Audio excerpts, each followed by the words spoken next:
Hello, everybody. Welcome to our third Soup Chat. I am super thrilled and excited to be here with my partner and friend for years and years and years, Dr. Nicholas Wade from Columbia Union School District. Super excited to be here with you to talk to you again. And we talk all the time, but now we actually get to talk in public about some of the amazing things that you've done in your district over the years. We've known each other for a very long time, and I've seen both uh, your district and what you've done grow and transform in an extremely positive way. But first of all, so just by way of introduction, my name is Daniel Bernstein, and I'm the CEO of Teach Ally. What I'd like to hear from you first is, if you can give us a little bit of a background of how you got into education in the first place. I know you were an English teacher. I know that because as soon as I showed you the very, very early version of Teach Ally, the first thing you did is you generated the giver, right, as a lesson, and like with all the different assessments and enrichments and everything. And you really took us through the ringer on that. You like really got a grade at every little thing that we did, which was awesome. And to this day, the giver is a QA checklist item that we use for every lesson that we generate at every single point in release. So for that, thank you. But that really, I guess, betrays your background. So I'd love to kind of hear an introduction about you and kind of how you came to be a teacher. Let's start with that. Yeah, well, first, thanks for having me on here. And I know we always get caught up, outside of here with some very long conversations. I remember you were just like, I think we just need to record one and throw it out there, into the ether and see what happens. And yeah, no, I started off as a high school English teacher, and I think the reason why I kind of gravitated towards that was, aside from my dad telling me I couldn't go to film school, but I always really enjoyed. I really always enjoyed going to school, had always positive relationships with my teachers, and that sounds cliche, but really that's something that always stuck with me. Then if I wasn't going to become the new Steven Spielberg, then okay, that I've always enjoyed. I've always respected my from Ms. Canella to Ms. Sharkey, Mr. Scobie, and on, and they've always supported me, especially my ELA Right. teachers, and that was always something where I kind of excelled, especially with when it came to writing, and it's just always being that bookworm that's always finding his nose into something and just reading whatever I could really get a hold of, and that's kind of what made me go down that path, and becoming like a high school English teacher. Man, if you name the class, I taught it. Whether it was just your standard English or honors classes to creative writing, speech, theater arts, film, all that was done. And I was always, though, my big joke is I always kept falling Right. upwards, and it was always something where I thought the like that would have been the position that was going to retire and just retire into was going to be a high school English department chair. That's where that's where my vision was for myself professionally. It was like I'm going to be just this curriculum person. I get to have 30 teachers under my belt. I get to teach whatever I want, and it was just like they seemed to check all the boxes. Well, somehow I ended up becoming a high school assistant principal. And what was really neat was that I was a high school English teacher in a high school of 4,000 kids. So in my department alone, there were 30 teachers. And I was actually off presenting somewhere, shockingly, about changes that were coming to Illinois in terms of actually like teacher and school accountability, because then it eventually went to student growth. And the superintendent, Dr. Dennis Herslak, who was wonderful, he actually kind of like brought it, put it on my radar that this rural high school, Winnebago High School, was looking for an assistant principal. And what really sold it was that if I stayed in the suburbs of Chicago, I was going to be in silos. Like you were either an AP for operations, special ed, curriculum, but you didn't really kind of have the exposure to everything. But being in a rural place allowed me to do that because you really had to become the jack of all trades to really, move things forward in some way. Because it was usually just you and the principal, and that's it. Maybe an AD.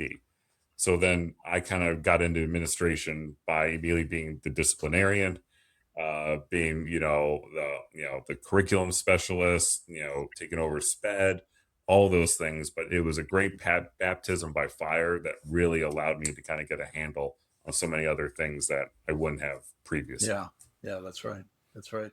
So what is like as far as that position of kind of school leadership, then to superintendency? That's a bit of a different type of path, and that's not one that I think folks are kind of do, uh, on a regular. So kind of curious to hear No, how that happened for you as well.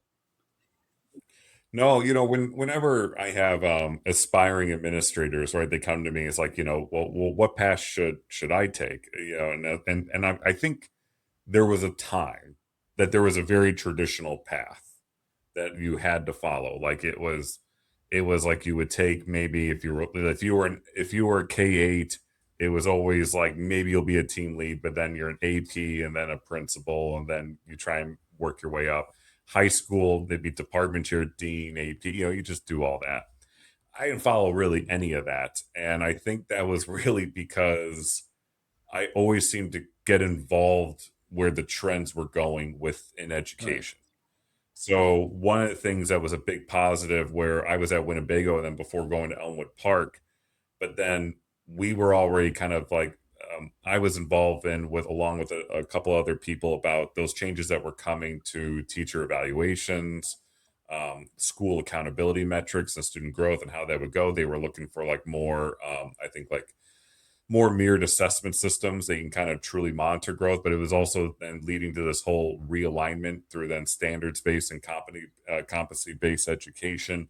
And it was all hitting Illinois at once. So that's actually what brought me over to Elmwood Park. Was what kind of tipped me over was the fact that I had all this exposure. So even though I was coming in as this high school AP, and then I was this secondary ELA coordinator, then at the same time I was working with the assistant superintendent, the always wonderful Dr. Paula Lavisek, who I still talk to, where I was then working with her on this whole growth component.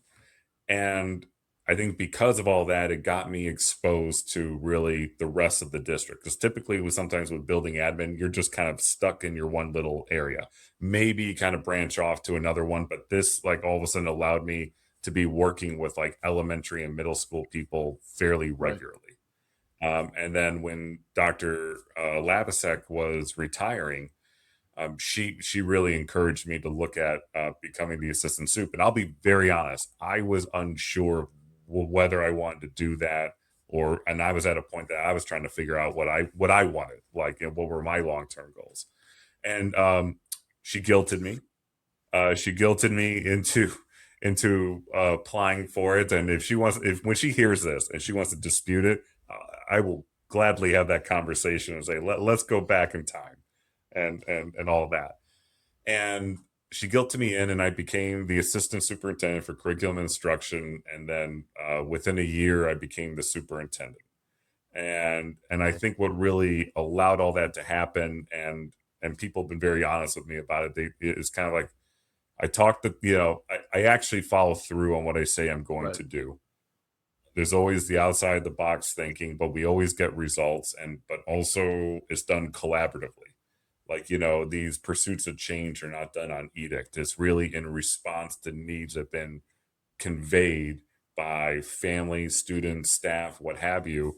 It's not just, because I'm bored, right? It's usually, though, we might have a creative solution, but that's because maybe our environment may be slightly different that takes you a different path. But so it's an unusual trajectory. Because right now I'll be 42 in April, and I've been a superintendent now for almost a decade. And it's kind of the big joke that some more veteran superintendents like to ask me, like, well, what do you want to be when you grow up? I don't know. Like, I'll figure it out. Like right now, it's always kind of looking for interesting challenges, Right. right? But yeah, so interesting path No, indeed. I don't recommend it to no, anyone. what's interesting is that I think um, all the most successful superintendents that I've talked to so far have been reluctant superintendents. which is really interesting. Do you have to be a reluctant superintendent to be a good one? That's a, possibly the question there. But yeah, I mean, certainly you found your place, and what happens next, I think, is going to be also very exciting. But you found a place, and it works really, really well for you now. Kind of the transition from Illinois to California. What happened there, and how did that? Oh God, well, everyone abandoned us in Illinois. Like all of our friends and family, they left. Because and so they either went to the southeast to retire or they went west with families. And at that point there were, we had some older family members that were in Jacksonville because when you're in the Midwest, you have no imagination. So you just go to Florida to retire. And so we kind of wanted to be closer there. And I had like this little like layover at Lexington 2 in South Carolina, which was absolutely fascinating. And that was during the pandemic.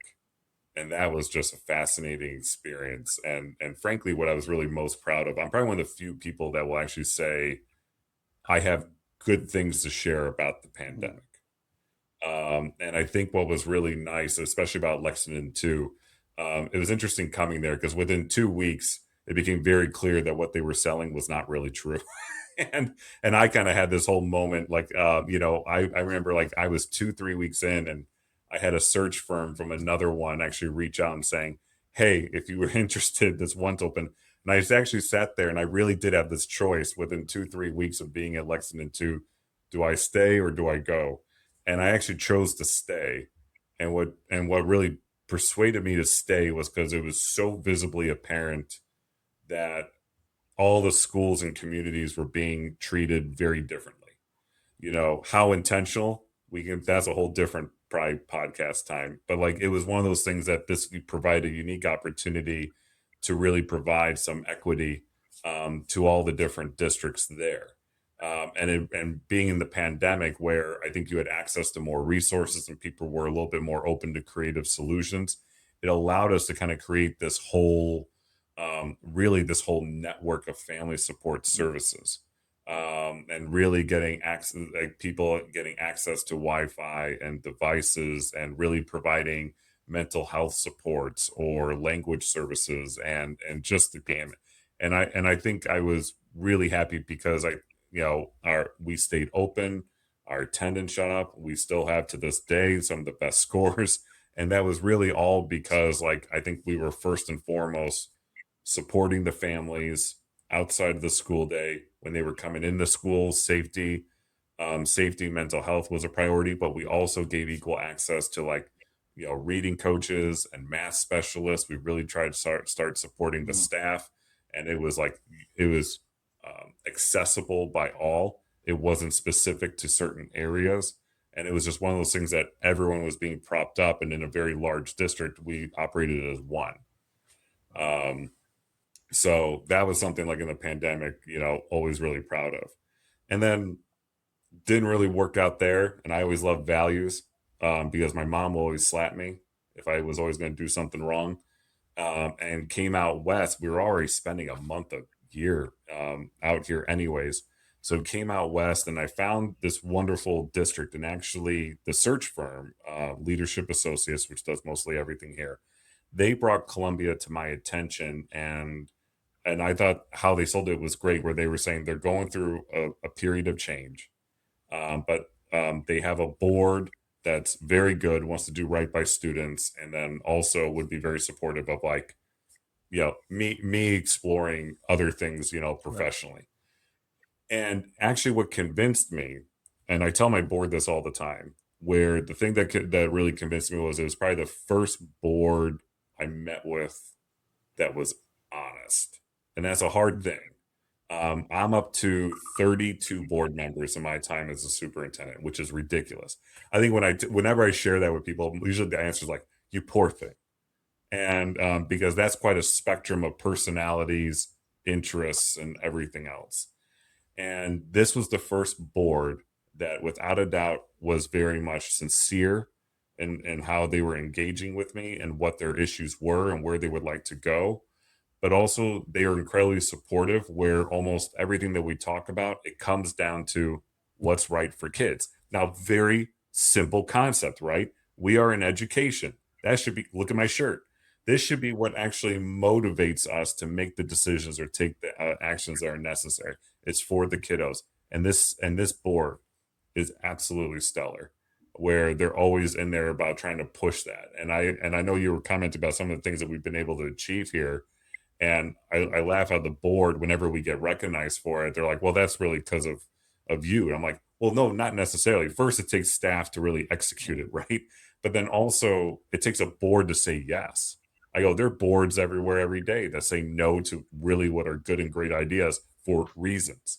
And it's very easy for these things of for change and progress to stop by just a single Right. vote. So the board really deserves a lot of credit, and they've been fantastic. No, that's great. That's great. But it's also about buy-in and being new to the Yeah. district, being new to the state.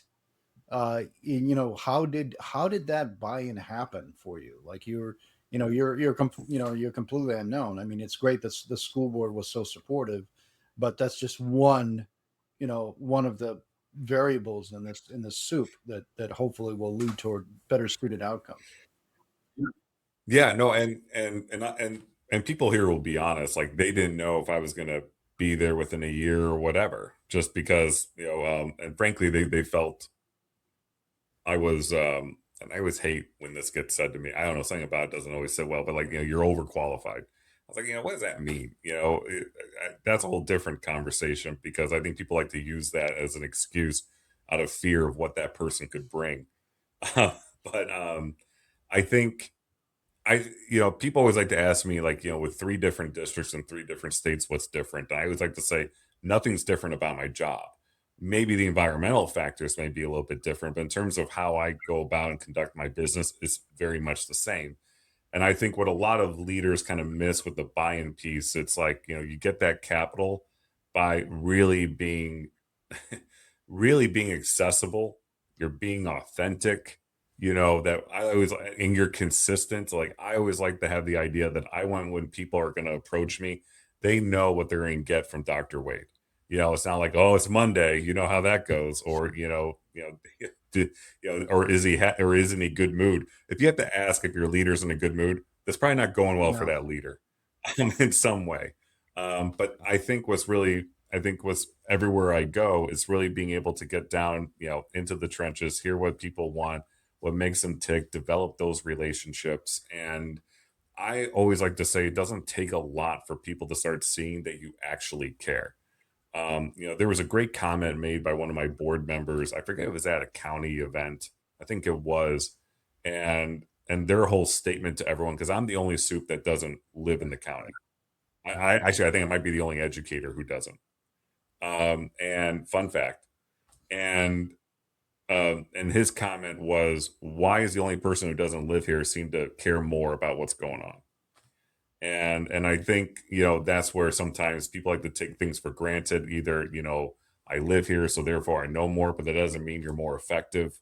Um, but I think for someone that you're right is an outsider and came in, I would just say the relationships, the follow through, and being consistent, treating everyone equally, not doing just doing your job, following the process, not doing the favoritism, all these little things, but they all add up because the moment that you're kind of going off script is where people start to really doubt you.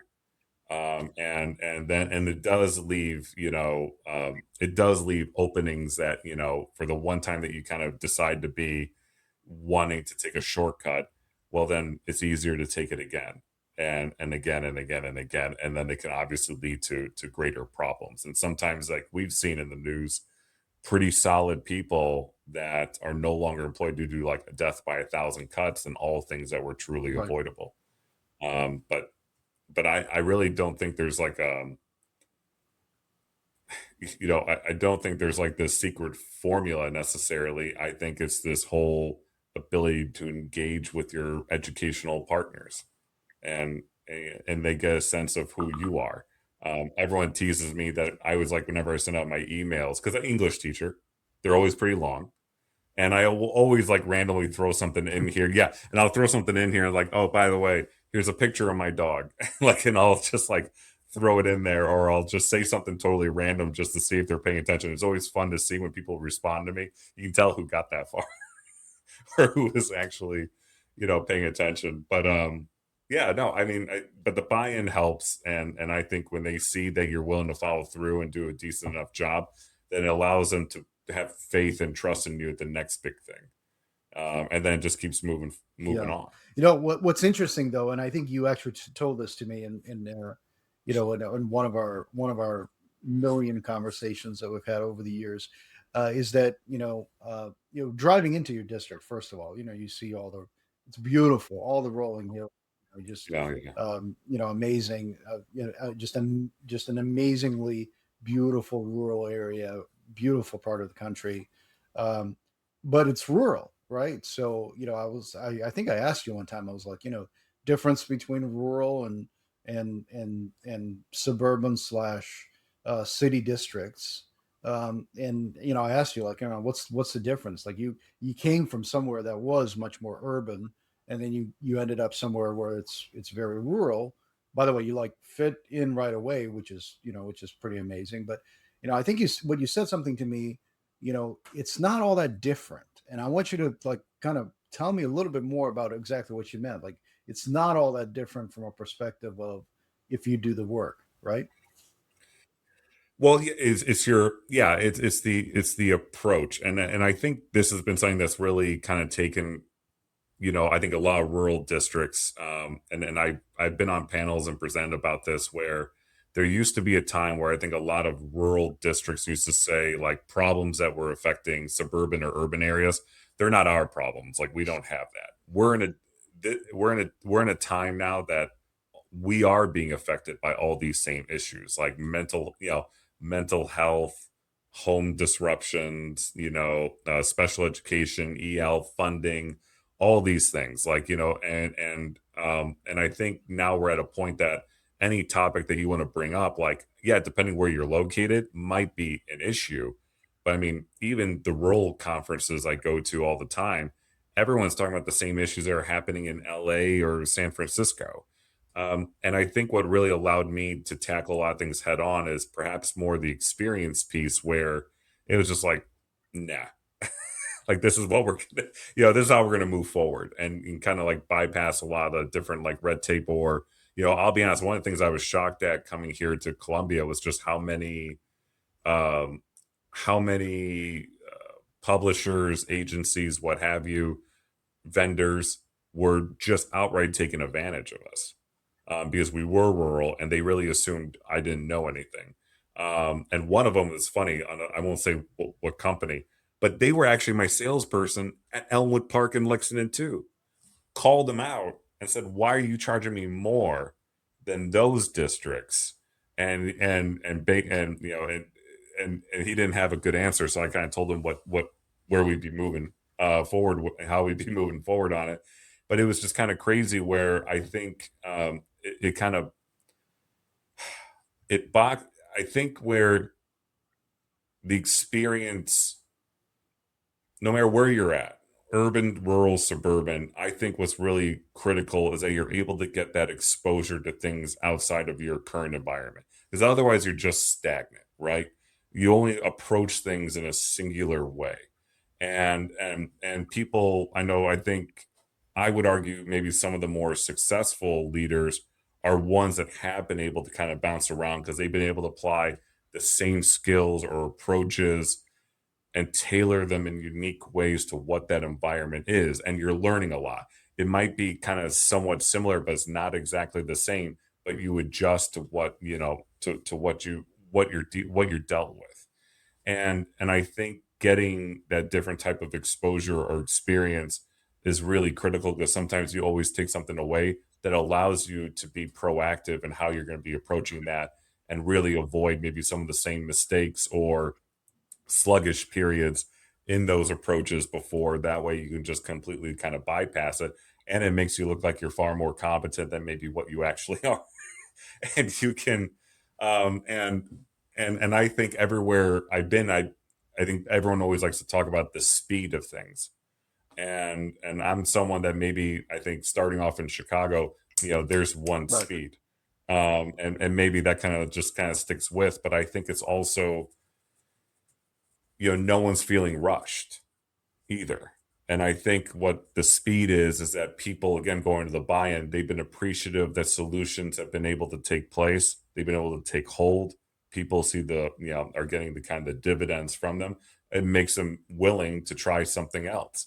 Like if you move quickly and are willing to actually take action and not do a death by committee thing, it's amazing how far I mean, how much ground you can cover in short periods of Right. time. Well, I mean, and this is kind of interesting because a lot of leadership is considered leadership by speaking or by getting ahead or in front of people or being visible or being politically expedient or doing the right thing by appeasing the right people. I mean, I think what's really interesting is that you actually have the leadership of doing, and the leadership of doing is almost to the point of like, okay, I know these things are levers that I can pull no matter what district I'm in, and then there are other ones that I can use to as I engage with the community to figure out exactly along the way what is really specific to that community, and almost like a it's almost like this playbook that you've developed to compress decision making and compress what you're going to be able to do in in a much shorter period of time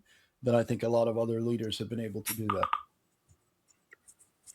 And I think it's comes to this whole, like, I always like to go on about this whole scene in Batman Begins, classic, you know, where Bruce Wayne is training to become Batman, and he's with Ra's al. Well, we don't know he's Ra's al Ghul. But he's with Ra's al Ghul, and he's talking about why he's never taken action previously. Like, why did he do nothing to save his parents or avenge him?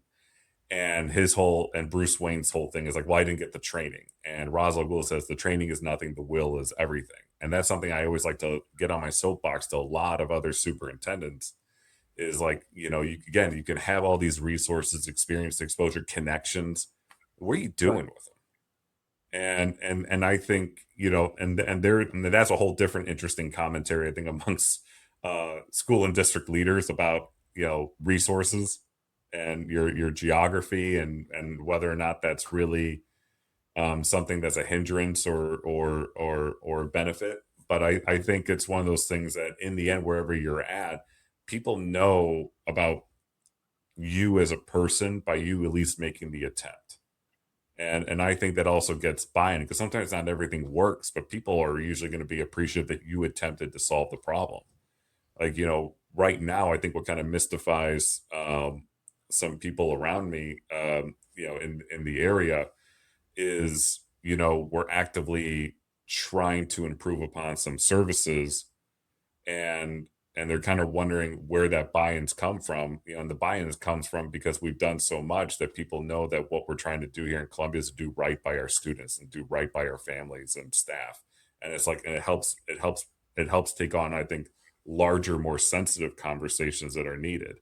And also being from Chicago and me, I don't really particularly, I guess, the joke is I'm soulless, but I really, I'm here just to serve my district. I'm not here to be concerned about whether I'm invited to Sunday dinner or the good old boys club is inviting me in.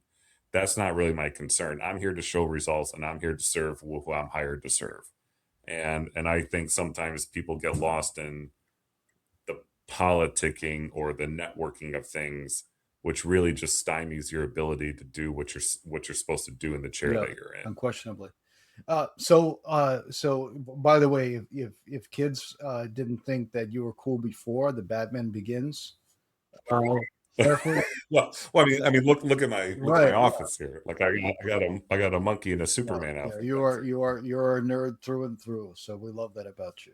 Um, no, that's awesome and great analogy as well. So one of the things that I wanted to ask you as well is that let's get down to brass tacks, right? You made some decisions about kind of figuring out kind of retooling, and obviously we're kind of interested in the EdTech side of it, but you kind of took it from a perspective of what am I trying to solve first before taking on the tools. So, let's think about kind of that process of decision making. Like you're very intentional about how you're using particular solution providers and how you're using certain tools. And I've always appreciated that about you, because I think that intention leads to better outcomes, right? Because a lot of folks are like saying, you go to, you and I laughed about this. We went to GSV, right, and we're walking around, and all the superintendents there are saying, "Oh yeah, we've got an AI policy. We're using AI. We've got an AI policy. We're using AI," Yeah, and it's like, well, great, but what do you like? It's kind of like nowadays it's funny because it's like saying we're using the internet or we're using fresh air or yeah. gasoline, right? It's like, what are you actually using it for, and what outcomes are you trying to achieve, with a particular tool that maybe has AI in its core or not? You use tools that do and tools that don't. You use Teach Ally for one thing, you use something else for something else, and so I think there's a certain component of intentionality behind that. So I think a lot of people will benefit from understanding what that intentionality is like what goes through your head, and what analysis do you build to be able to kind of go forward with something to solve a solution, solve a problem. So yeah, I mean, I always like to, when it's very easy for school and district leaders to go for the shiny objects, right? Like, and I want to be first and all that. And it's like, well, it's okay, it's nice to be first, but it's also, I think sometimes it's better to be right. And I think some might kind of lose that. I love your whole tool thing because it's just like we're always missing these steps. Like, I always bring this up, where there was, again, dating me, but there was like, I remember this, I think it was a South Park episode where the underwear gnomes and they were stealing underwear. And it was like step one, collect underwear, and then step three, profit. And everyone's like, what about step two? And they're like, no, no, no, you understand, profit. And no one knows how to do it. And it's kind of like, and then people get a tool that in theory sounds good, but then when you kind of talk, you just take it a few steps further, you realize it doesn't really yield what you intended it to do. It's like in this is Spinal Tap with the speaker that goes up to 11. It's kind of ridiculous just to think about it just a moment longer. I think for us, where the conversations were like, so a little bit of background. One of the things that we did that permitted us to really, I think, offer our students a lot of unique opportunities was that we created this master schedule where I just took my high school experience and applied it to a K-8 site and treated it like it. You know, and I'll say like I would say half of the people were all for it and the other half were tepid. And those that were tepid, I said, well, then, or you could get nothing because I don't have a way to do it in your current system. And everyone acknowledged that. So I love how everyone's like, Dr. Wade, we'll try it. I'm like, well, that's very nice of all of you. So we did it. And what it allowed us to do were a few things where it ensured that there was equal attention being paid to the four core content areas because that was not happening. And now that also allowed accountability piece to kind of go through, especially with the adoption of new programs. But to also have this schedule, another carrot I kind of gave to everyone was doing a team teaching approach. So that way, within your grade level, maybe then you are the math science person, and then the other teachers, the ELA and social studies. But then that way, you have fewer preps. You get to be exposed to the whole grade level, and you get to become more proficient within a specific content area, which then will help them feel comfortable, just as professionals. But it does help with test scores as well down the road. But then it allowed more time to be given to related arts, which then gave teachers more prep time, which is always then a plus. But then the related arts teachers loved it because then they finally had more time and consistent time that was being given to the students, which then allowed me, and I think I'm right now maybe the only one that can truly say this in the area where I have a full time music, art, and physical education teacher, and they are true masters of their craft. So I really want to say it's not because I had Joe. I don't have a Joe, so I can say it. It's not because Joe here's I'm trying to fill their job, so now they're art. No, these are people that are beyond What about proficient what with about their. librarian? Well, actually, all right. Well, hang on. We'll get yeah. So well, all right. So next year we're going to have a library media specialist. She's going to be all credentialed, and we're going to be centralizing not just all the typical library services that people are familiar with, but it's also how we're kind of centralizing digital and AI literacy efforts, as well as our as well as our global citizenship project that we have going on here as well. So it's one of those, the person amazing in all three. So we'll so next year we'll have students become more exposed and more like in a structured digital and AI literacy course. But also she'll be the instructional coach for all the staff as well. So again, a resource for everyone. So that'll be happening next year, which we're very excited about. And then the schedule also permitted us to have 30 minutes of structured enrichment time. And so, for all these things, you stagger them out as you do. And it allowed me to have a full time literacy and math interventionist. Again, masters of their craft, not some random person I'm trying to make full time. And that they were able then to meet with all these students and develop caseloads for those in need. Now, that's the background. As we were implementing it, as well as our professional learning communities, a frequent point of conversation in them was the fact that during enrichment time, that everyone was acknowledging that we're leaving a lot of kids behind. But then, of course, we were struggling with how can you really reach everyone? Because then, between even having the interventionists, pulling out some of the, more tier two, tier three kids at the moment, the teachers were trying to do small groups, so we still weren't giving it proper attention. But that was also right when I was probably the only thing I was forcing upon everyone was we're going to get AI literacy Mhm. training, and just try and start building up that capacity, kind of like what I've done in previous places, which is like, let's just start training. We're not moving forward on anything. This is where I'd like to go, but we need to start kind of getting just Yes. prepared for it. So, everyone kind of came in. I bribed everyone with food, and everyone came into the first one. And the best compliment to it all was that they left that training being anxiously optimistic. Fantastic. That's the best response you can get from a teacher with AI. Anxiously optimistic. It wasn't a no. It was like, and I would have been more if someone came out and went like this, I'd be like, okay, you don't know what Yeah. you're talking about. They were like anxiously optimistic. Fantastic.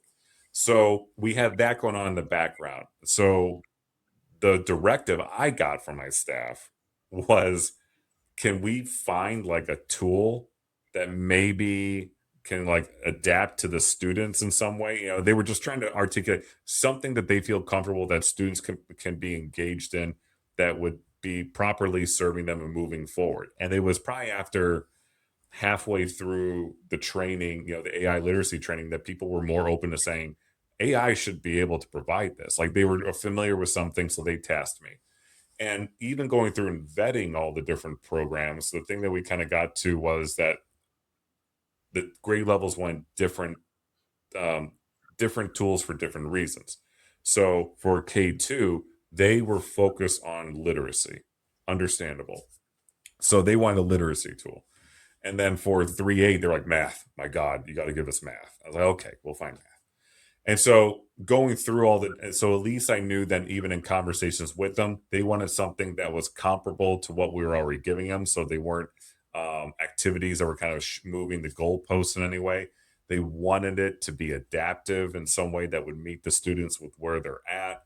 It'd be something that could be done at home, and all these different things.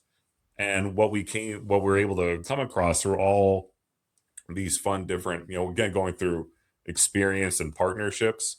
Being a Google GSV's fellow was a big boon. Going to the summit, connecting there, and just previous and then previous colleagues and acquaintances. We were able to find Thinkverse, which is an adaptive generative AI math tutor for math for our math subjects for grades 3 through 8. And it's wonderful because it actually takes real data from your summative assessments of any math curriculum that you have adopted. It adapts all of its questions to how that curriculum is actually structured, and it has its own little AI tutor helping them out on a particular skills pathway.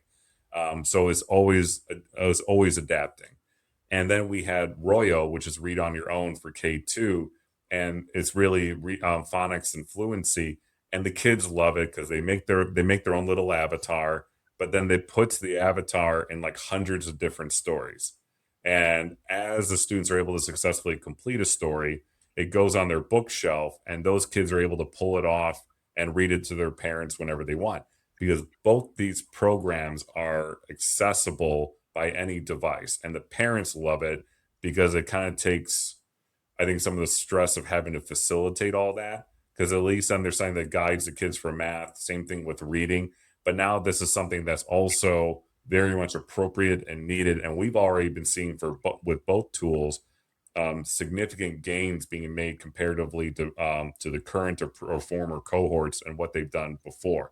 So we're getting caught, we're getting anxiously optimistic about what that would mean for some of our test scores, because we've already made significant strides on test scores with all these other changes that we're kind of really excited to see, well, how much more. And I think we're going to be having a lot, probably our lowest number of students in our does not meet, going to be finally pulled out and going into, approaching, which is really critical for a number of reasons, right? But and then there's you, because then the whole thing with Teach Ally was really trying to get something that could be used to supplement or modify when needed, that's still within the parameters, still meeting within what our expectations are for students. And I think what's really interesting about my staff and using all these different tools, including yours, because the concern always with people is teachers or even admin, let's throw us in there, we're just going to completely just delegate out all of our responsibilities through the use of an AI tool, right? We're just going to intentionally supplant ourselves, and there's a lot of truth to that. I think you and I both know that that people are very easy just to say solve done. And I love how intentional my staff are with how they want to use all these different tools. And I don't think it's because they're old school, because even in just casual conversations as it occurs, and when I get cornered or even in PLCs, it's always about, they just want a specific reason for it because they just couldn't find it elsewhere. And I like that. And I think that shows the power of the ongoing literacy training, because I think it was making them feel comfortable that, they didn't have to do 90% of something. Like it could just be for one particular lesson, activity, or one Right. student. And I think their familiarity with all that is leading us to, we're going to be piloting this afternoon. We're going to be piloting eCadence, which is an AI learning management system, and it actually pulls in everything from your SIS to Google Classroom to your curriculum, and it's a one and your parent communication platform, all in one stop shop. So that way, the teacher and the parent can actually just go in one spot. They don't have to go to four or five different things. They can go to one, and it can take Right. care of it all. And what I like about as a parent, I can type in, I'm gonna use my son's name, Bennett. Why is Bennett being a dodo? And it would actually tell me, well, he hasn't turned in all these assignments. Um, you know, Ms. So and so has already communicated or sent home messages to you, letting you know about the late work or whatever it may be. And for the teachers, which I think is pretty cool, it actually also brings in IEP and 504 information for their accommodation. So at least then it's always there as a reminder, and you can apply it to wherever. But all of that's because it's done bit by bit. It's not, we didn't get all these things at once, and people felt comfortable enough to actually bring it up themselves to say it's a possible solution, and they weren't out there saying, we just want it and we go away from the students. Even then, we're not just drowning out the students and using all these different, work. It's done intentionally with enrichment at Right. home, what have you. It's slow and Slow and steady. steady. Well, slow and steady and intentional. And again, in my kind of in our interaction with each ally, it's clear you've got very specific goals. Like I always say that we're like a gap filler where you have a gap. So in your case, the gap was social studies, right? So we had some use cases where we needed to support teachers in specific science, social studies, particular curricula, and particular things that they wanted to do, right? Where You don't want them to go out there and hunting tools that are outside and not standards aligned, not tied to curriculum, not any of these things. So you wanted to keep them within kind of the ecosystem of allowed capability, but also, and this is really important from how you do it, give them the flexibility to be creative, right? Give them the flexibility to be creative, but also be creative in a standards aligned, district aligned way. And so we were able to provide that to you for very specific use cases that were very specific to what you guys were doing. And obviously, we don't touch the student, right? So we're Right. teacher specific. So all these, and then obviously then we communicate to the LMSs, and then we are able to export and do all the things that allow them to actually then reach out to the student and then get that, get the student tools that are effective at that particular aspect of it, right? And obviously, we'll do the differentiation, we'll provide the content, but the delivery of the content and the measurement and the assessment is something that a lot of other tools do very well. So you were, again, intentionality is great, and you're doing all these things. Now, here's a question for you, because a lot of people are going to be listening to this and it's like, oh my God, uh, Dr. Wade is doing all these great things. Where does he find the budget for this stuff? Like, how is it possible? Well, yeah. Oh, no, no, I get hit with that all. Yeah, Like no, you're you're onboarding right. all these people, you're doing all this stuff. You're a rural district. You're in I talk about educational desert. You're in an educational desert. Let's just be honest, right? So how does that happen? Like, how are you able to get, first of all, quality educators and quality, like these very particular positions, but also do it in a way that does not break the bank, and also bring on these new tools, right, that are effective, but also not have them break the bank for you. Well, yeah. I mean, well, first, great leadership, right? No, but no, yeah. I mean, one of my also wonderful strengths is I think I've always come to a district that's been in some sort of state of fiscal crisis in some way. So, like, I really kind of want to say, like, what I've always constantly look at is just I always like to tell my boards, I'm not here to save money. I'm here to, um, you know, be, be ha- invest. I'm always looking to invest in basically what our current areas for growth are, or potential could be. Like, how do we do that?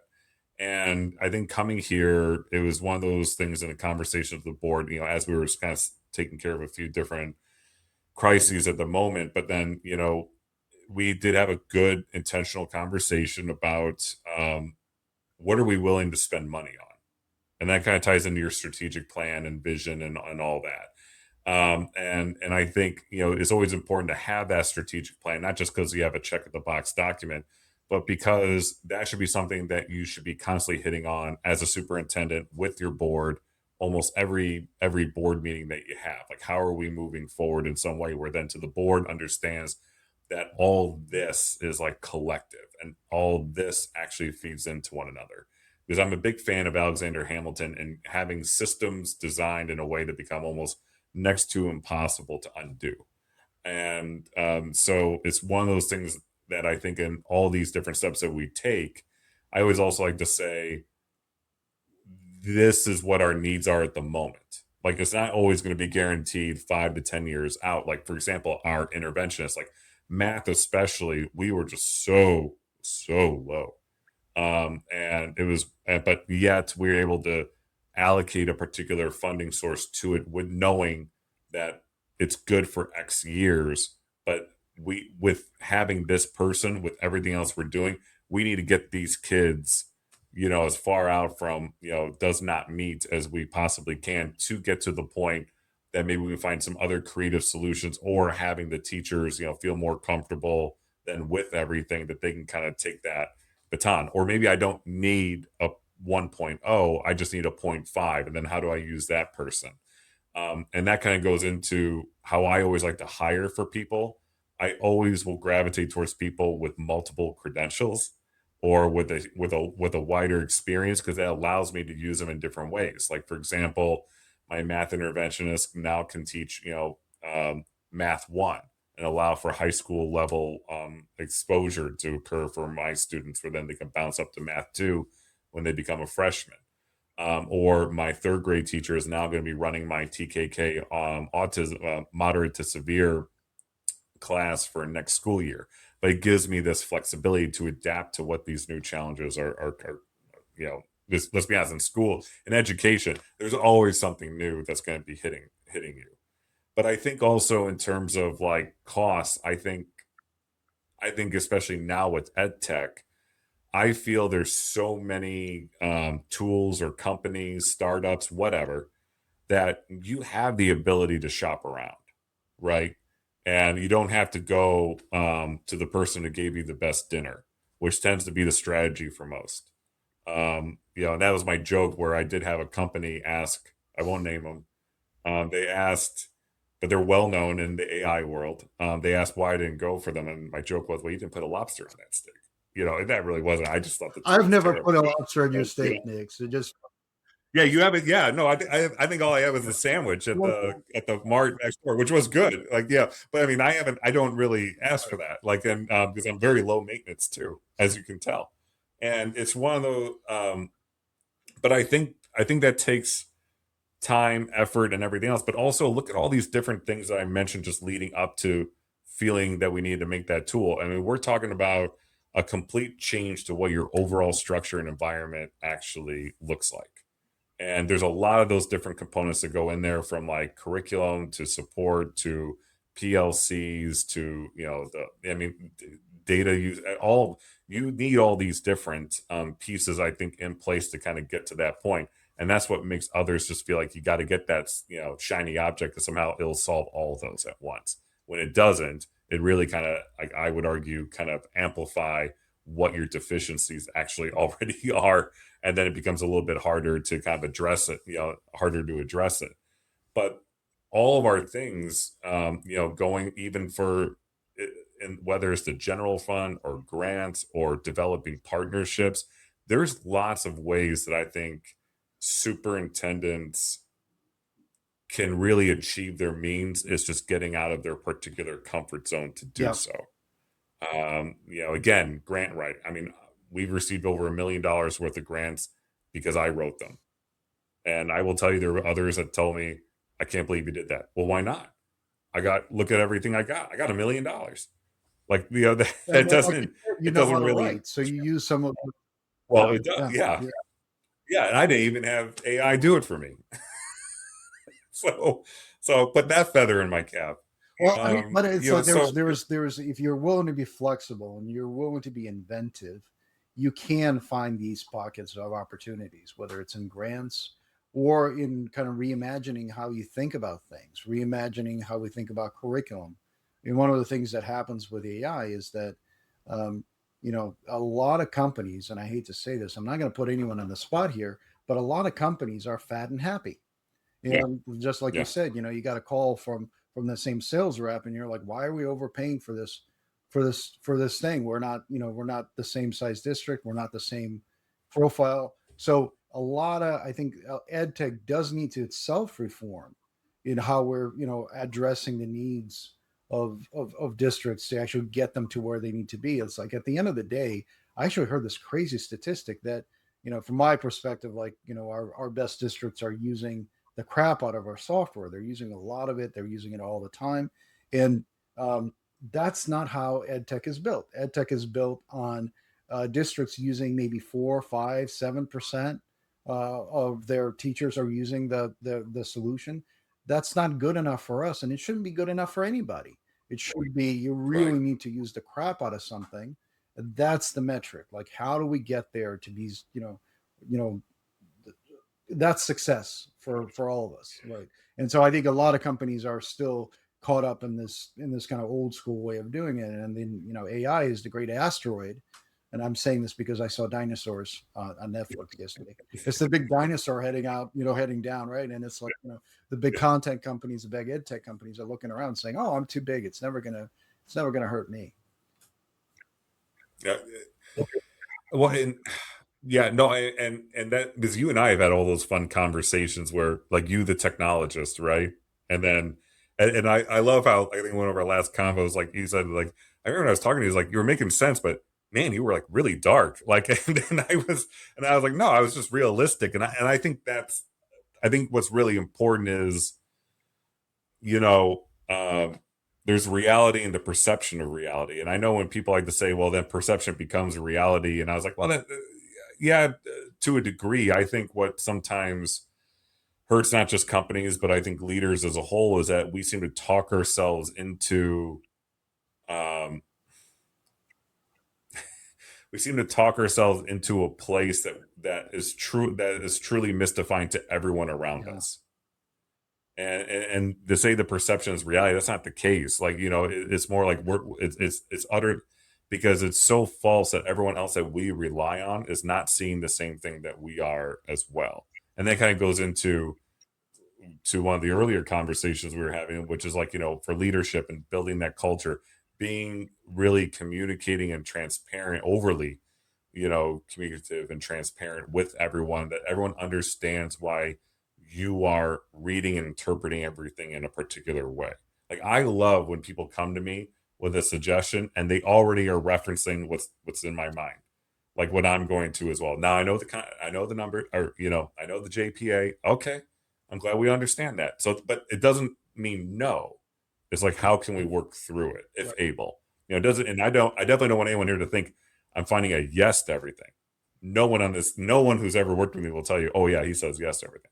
That's not, because there are some things that we may not be able to get to. Then the conversation is, well, what are we really trying to accomplish? And maybe we can find something that's truly alternative, or you're finding out that the issue is really something else entirely. But it never dies. And I think even things that I've said no to, those are always things, and I think every leader can share an anecdote or two, is like, it seems to always come back up down the road in some way.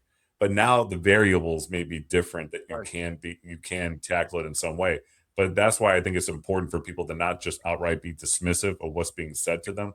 Is being able to do the actual due diligence to see what's contributing to that as a concern, and why you really can't create a solution at that moment in time. Because then at least you would have done most of the hard work later on. And if the variables have changed, and create that solution, but you've done Yeah. 90% of it. You know what's amazing is that, and this is really interesting because year on year, a district looks fundamentally different, and their needs are Oh yeah. fundamentally different. So, I mean, as you're transforming things, and obviously all the metrics are going to the right. I mean, obviously you've got great recognition. You've got the 2026 Innovative Technology Integration Award. That's coming. We're, we're really proud of It's that. pretty awesome. Well, now I'll take some of that too with me, but You should. No, you should. I mean, because again, like, you're part, and I even like saying out there is like, you've been that partner like all the way, all the way through. And even I think what I appreciate, especially working with you and just all of our conversations, like, you even said, like, we use you as a gap filler, because that's just what my district is at right, the moment. That could be different a year or two from now. But also, I think I always appreciate that customer service piece, and just the friendship piece and professional, where, like, but we keep having all these fun conversations about how your product is constantly evolving and is very much reflective of systems I might have. But what happens if I get hit with something that fiscally, going back to the right, finance question, I can't do anymore? But now I have something that I know I can always call up, bring about, and get running yeah, again. So it's not all for naught. And I think that's always critical. But again, it goes into the connections, the relationships, and yeah. It's everything so true, else. and I think having those relationships means that we can do things that will help you in the end. And I always ask you the question: is like, what is your highest? What are you paying the most for? And let us figure out a way to replace that. Yeah. You know, No, but every good ed tech company should be, because, and I think in a weird way, I've been, uh, and I think you and I talked about this, where like, even I hate customer service with textbook publishers, because they're so big that they don't really need to be that concerned about each individual person. Now every ed tech company I'm dealing with, you included, I love how responsive everyone is, because I think what ed tech, especially those that haven't been eaten up, understand that there always could be another ed tech company coming up that already does everything you do, but it might offer that extra piece that we're looking for in some way. And talking to like you, Royo, and Think First, all three of you have been wonderful in like actually continuing to like build out what you already offer. And that's always just paying mind to that, not just me, but what other schools and districts are sharing. That's always incredibly appreciative. And then, when you're happy and it's working, why would Right. I Well, look? yeah, and then the conversation is what matters, right? It's knowing exactly, like, having that discussion and building our pipeline on the things that are going to be useful to you in the long term, but also knowing what the needs are before we even understand that is really critical. It's this type of partnership that leads toward, both fiscal discipline, better Yeah. results, and just delivering the thing that you need, that you don't have to go and hunt and peck for. But I think, we've gone, well, like, we can talk for another 2 hours, man. I mean, I love that. I love that. But I Eh, had a district. well, you and I both been known to say quick It's chat. never a It's quick never, chat. Never going to be never a quick. quick chat. Always good It's though. always wonderful, Nick, and I really appreciate it. And uh, I think I just kind of want to sum up, like, um, when you're thinking about the future for Columbia Union and for yourself, where does that future, short term, long term, just a couple minutes on this one, just where do you see it happening? Like, where do you see the changes, and where do you see the real innovations happening? All right, another hour goes by. No, I mean, no, because like, it's funny because like I think right now, being in a rural area, we're always mindful of like, our population wildly shifts from Yeah, year to year. So it's trying to be consistent in what those offerings are. And I think for me, I've always been big throughout my entire time as a leader. It's always about opportunities for students. And like we keep getting traction in what those opportunities look like. Where, our after school program, the Discoveries program, where we have students that our teachers offer different sessions. It ranges from volleyball to D&D to video game design to coding to Legos, whatever. It's just keep kids in school, let them have fun, and the teachers run it. It's great. And I think what's really nice that from there, it's really shown us that these kids can really do a lot more when it's meeting their interests, like the video game yeah, design. Our first session, we had 7 kids. We're working out through some kinks, but the kids really liked it. But I had almost 30 sign up for it this go around. They've already finished all their maps, their characters, and this was something that's usually done in high school and community college, and the kids are doing it down to fourth grade. And now some of those kids, I'm not gonna lie, did I raise an eyebrow for some of them? I did. But again, no one would think that they could have done it because we didn't give them the ability to show that they could. So my big thing for Columbia is always constantly finding new opportunities to do it.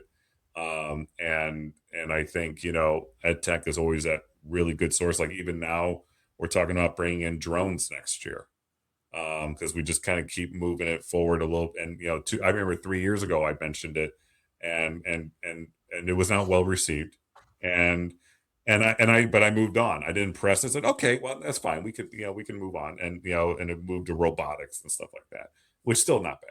But now we're doing drones because I think as people start seeing how kids respond and they become comfortable with what they're doing, it's great how that intrinsic motivation goes a long way. And I think that's because of the system that we kind of put in place to allow that to like really cultivate like. And the award you mentioned, I remember when they reached out to tell us that we won it, they're very open. They were just shocked at how affordable and scalable it right. really is. And I said, if it makes you feel better, I can't tell you how many other people have commented about that, and they just kind of seem shocked why others don't kind of pick that up and run with it. But that goes back to vision and will, Right. right? And but I mean, so I think what we're doing, I mean, I always like to tell everyone, I don't think what we're doing is that incredibly progressive. We're just naturally doing what we should be doing and just building upon successes. And I truly believe that. But others disagree. They think it's entirely something out there, and I appreciate that. But I think anyone can do it. I'll say, look, buy me a meal. I'll come up to your district. We'll have a chat, and I bet we can kind of come up with a roadmap of I some love, kind.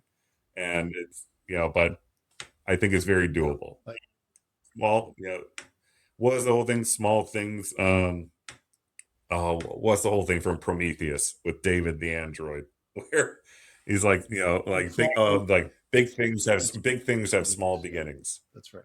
That's right. Yeah, That's right. Yeah, or you like all the pop culture references yeah, yeah, we've yeah. had There's throughout another. this There's a whole. song that says from small things, big things grow. Anyway, but regardless, what's really cool at the end of it, what matters is, do your students love going to school now? Well, actually, yeah. I mean, so not only has our enrollment increased, I think we're the only ones where our increase from 3 years ago, and our attendance rate's the highest that's been. And what's great is the state of California kind of has this health. It's called a Healthy Kids Survey. So you send it out to your students, and they kind of talk about, really their feelings. How do staff, students treat them, parents take it too, or they support it. It's just all the warm and fuzzy stuff. And we actually got our best scores ever, and especially surpassing the state average. That students feel that they have strong connections to the adults here on campus. There's high expectations for them. That they have new and unique opportunities. That they feel that's there for them. Like, I mean, that they feel like everything from this survey said that they love coming to school. They feel safe and they feel appreciated. And it's even better when the parents agree and the Yeah, staff. And so it's kind of, I feel the only downside is I have to keep that yeah. up now. Um, You set the bar. you know, You've set the bar. yeah, it's like I go, well, we can't go, now I'm bringing up like, standard deviation. We can accept that. But we're at that point, and and it's great. Like just even a few weeks ago, we had parents come up to us out of the blue. It was so weird. We didn't understand why. Then we figured it out why. But we had parents come up to both my principal Rebecca Wood and myself, just talking about how appreciative they are about what we do for the kids and how we fight for Yeah, Columbia. And then I found out there was a whole bunch of Facebook posts and other things that showed that we were, uh, being from Chicago, I like to stand up for us and not be taken advantage of. And clearly, my community also equally appreciates that. So it's kind of one of those things where like, oh, that's great. And so we're just really in this great spot, with where we're at Columbia. And again, something that 3 years ago, I know everyone here is very open about it. No one would have felt that was right. going to happen. So we're doing well, and I can't wait because I know you love all my shirts that I wear because I have all the I Yeah, Heart Public Ed, but I have one. So our motto here is then and now excellence begins here. Well, I'm feeling pretty confident. So one of the things that I ended up doing, there's a shirt that everyone's going to be getting. So if they hear this, they'll be spoiled for them. But it has a nice picture of our older white building. You remember that white building that's been yeah, around for almost 80 years. Beautiful on the outside, and it's one of those things where I have it like in the hills, and it's glowing like a gold aura because we're in Gold Rush, and it says like Columbia, excellence is here. And yeah, we're gonna go around and we're gonna proclaim that like we're doing pretty well. I mean, even to the point that we're looking at doing a virtual academy coming up, and that I'm thinking will be 27, 28. But again, we're talking about it because we're comfortable doing so and feel confident in our abilities to follow it through. So, anyways, yeah, no, it's fantastic here. I mean, it's I love, just I I love love it, it. and it's hope for public education. Hopefully, it's a roadmap for others to think about, to think outside the box. Now is the time for us to think outside of the box. It's not, we can't deal with complacency. There's no room for it. We have to innovate. If you can do it in 3 years, kudos to you. But I'm not a genius. You're not a genius. We're just guys. We're just the regular people. And so I think there's ways in which everyone can do this thing. Everyone can succeed in these different ways, and I think this roadmap is a great one to really listen to. And and I think people will be able to apply it in their own districts and how they're thinking about education as well. So Nick, Dr. Wade, I always say both things because I know you by the first name, but I have to address you by the Well, by the doctor. yeah, yeah. Let me adjust my monocle if you're incorrect. I love that. I, But thank you for your time. It's been incredible. It's always so much fun. I'm amazed that we fit this under 2 hours. I know we're going to have to go to three, but no, no, thanks so much. It's really a pleasure, and appreciate the conversation, the partnership, the friendship, and everything over the years. And I continue to see some great things coming out of your district, and hopefully as a result, people that have listened to this whole podcast can see why. So thanks again for your time, and for letting us do this chat. Now it's recorded. yeah, no, thank you for having me. I really appreciate it. Thank you.